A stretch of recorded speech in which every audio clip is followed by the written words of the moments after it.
Hey everybody, this is Dr. Hathcock, and I wanted to give you a review to get you ready for exam number 2. So I guess some things to look at before I get into these topics. You're going to want to know, excuse me, the presidents of the United States that we talked about anyway. Man, why can't I get my voice? So you're going to need to know President McKinley, uh, you know, uh, the guy who ultimately declares war against Spain, the Spanish-American War stuff. Then also he's assassinated, which then gets Theodore Roosevelt into the White House. So know about Theodore Roosevelt's progressive ideas, his policies, what he does manage to get passed, then his call for the new nationalism. Then that leads us to Taft, William Howard Taft, the one-term president who he really did do some progressive things, but ultimately, while he's president, the Republican Party falls apart. You've got that big tariff reform issue that then leads to everything falling apart.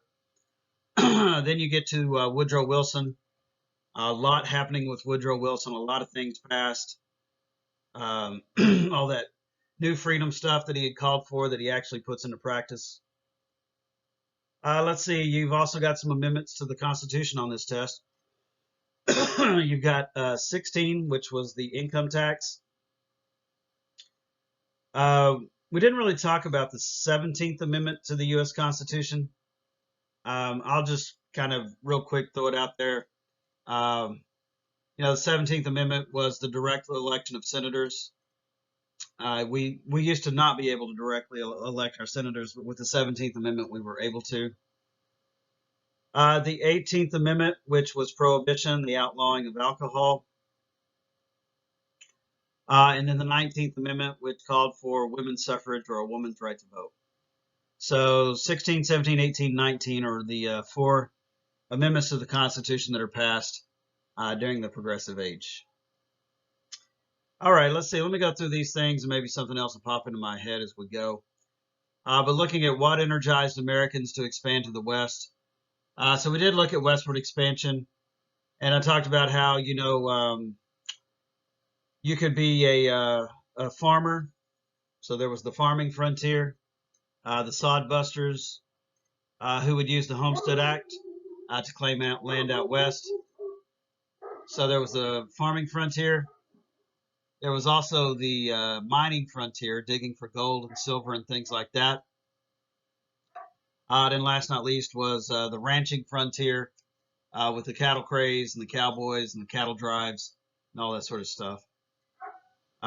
You might also remember, though, in that topic that there was the Homestead Act that we talked about. There was also the Dawes Severalty Act that we talked about. We also discussed a concept called the white man's way. Sorry, I've still got World War I on the mind. The white man's way, which was about teaching Native Americans farming, English, and the Bible to try to, quote, Americanize them. Okay, so the next possible essay topic, what are the objectives of a foreign policy, and how did it change in the 1890s? Well, forever and a day, America's foreign policy was simply about protection. Go back and you look at your notes at the start of the imperialism topic. I was talking about how foreign policy was supposed to protect national security, our citizens when they traveled abroad, and our economic interests around the world. But then you get to the 1890s, you start to see this call for American foreign policy to be about more than that, that it could be about promoting American values, spreading democracy to other parts of the world and capitalism to other parts of the world. And with that change in foreign policy, the United States really isn't isolated and neutral anymore. It's starting to get very active and involved. Within that, you might also look at the reasons for the shift in foreign policy. You'll recall the desire to spread the U.S. economy, just imperialism itself, the desire to catch up, the naval power arguments that were put forward by Mahan, and then just, spreading or promoting American values as well. Let's see, the Spanish-American War. So in looking at the war, you need to look at the lead up to the war. the role of newspapers and yellow journalists and what they were doing. So go back and look at yellow journalism. Before I forget, you should also look at the McRakers, the investigative journalists of that age. But let me stick here with the Spanish-American War.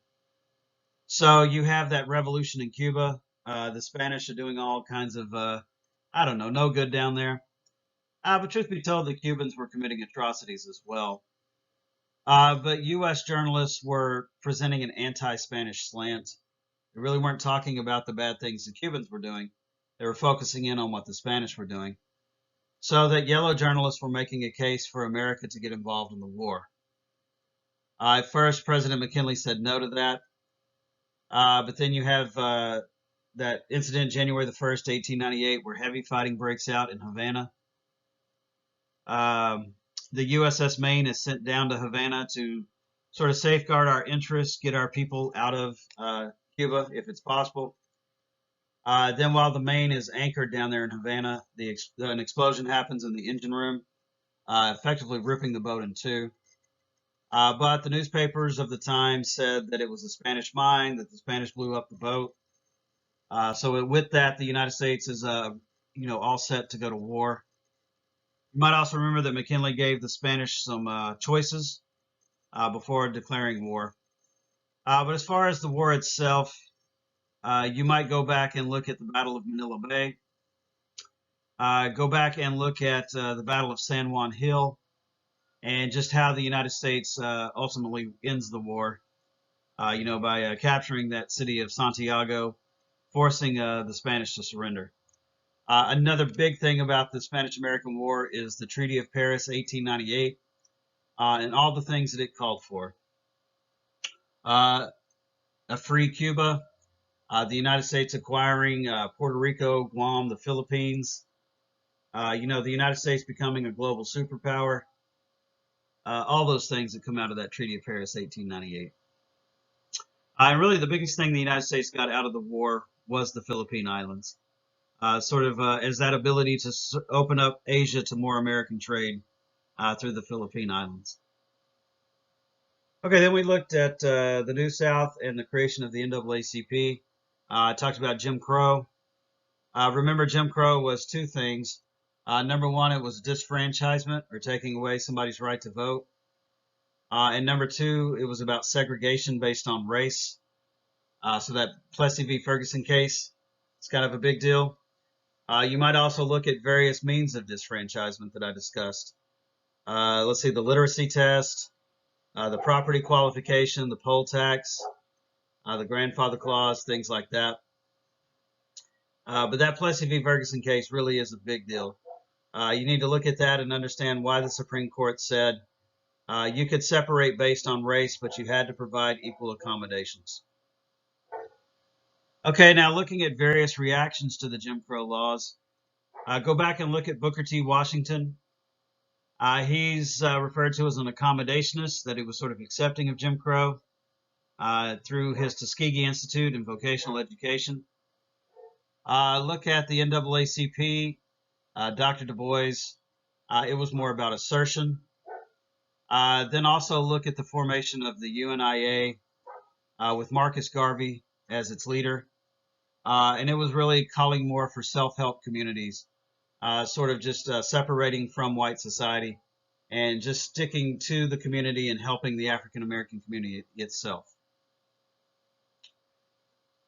Okay, what sections of society comprise the progressive movement? That's a lot wrapped up in a big ball. But if you look at the very beginning of that topic, the slide, the PowerPoint, the outline, we talked about how religion played a big role in things. We looked at how old wealth, like guys like Theodore Roosevelt, were very concerned about what new wealth, the industrialists, guys like J.P. Morgan were doing to the working class in the country. Old wealth was really afraid that a revolution was going to break out because the workers were being taken such advantage of and being exploited so heavily. Another section of society that comprised the progressive movement was academics. I gave you Woodrow Wilson as the example of an academic progressive. And last not least, businessmen, sort of small level businessmen though. who wanted to sort of level the playing field and have a chance to compete in the face of those industrial guys. All right, Theodore Roosevelt and progressive legislation. So you're going to need to go back and look at, I don't know, the ICC, the Pure Food and Drug Act, the Meat Inspection Act, Roosevelt's conservationist efforts. Also, kind of look at how he pushed hard for labor legislation, even though it didn't pass and it didn't come to be. The 1912 election. So we've got Theodore Roosevelt running as the Progressive Party, nicknamed the Bull Moose Party.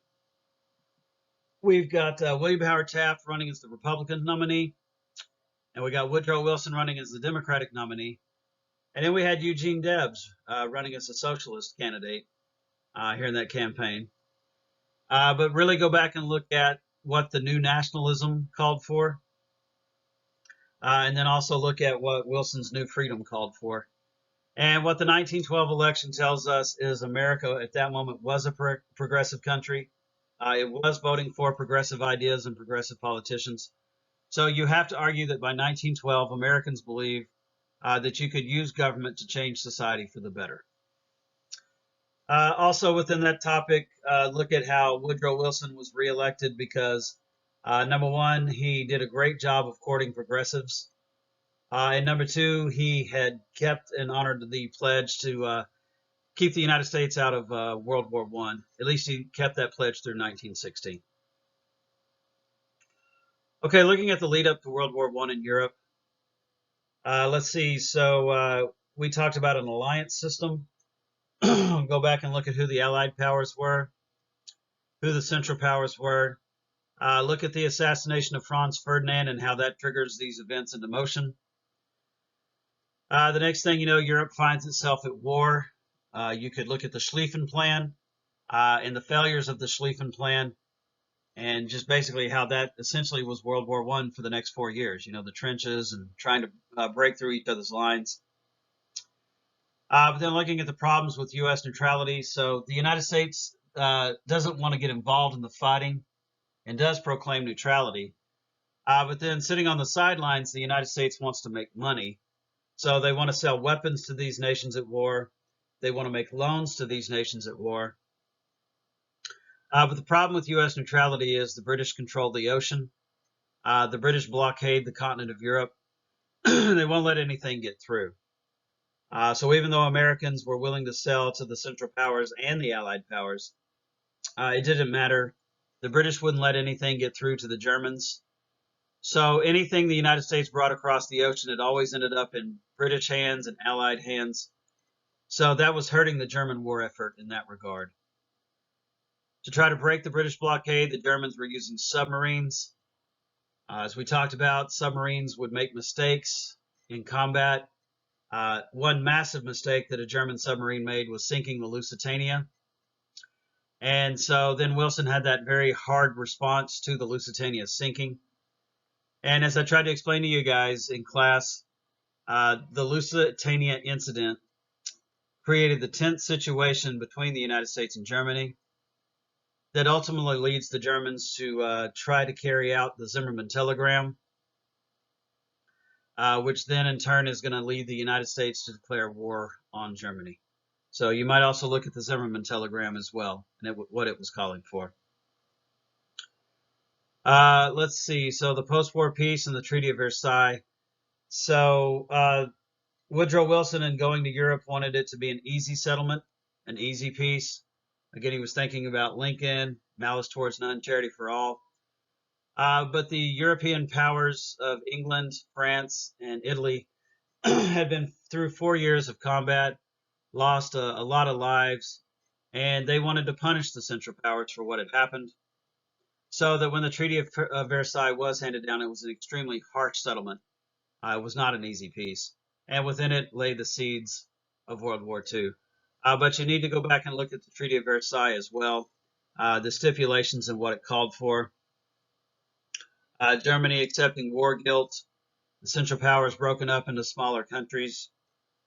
The Germans being forced to pay $33 billion in reparations.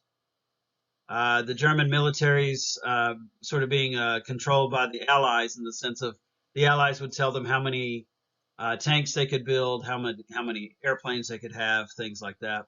So they limited the size of the German military. And also that the border between Germany and France was to be demilitarized or not have any combat soldiers there. Okay, again, these are just your possible essays, but study this. It'll still help you for the other parts of the test as well. But it's not the be all end all. You still have to go over your notes. You still need to study those as well. So I hope you've been watching the videos. I hope you've been taking notes while watching the videos. I hope you've been studying your notes. You should have been doing that on a daily basis, even if it's just for 10 or 20 minutes. But anyway, study up and get ready. And next class, we'll take exam 2. Have a nice day. Bye.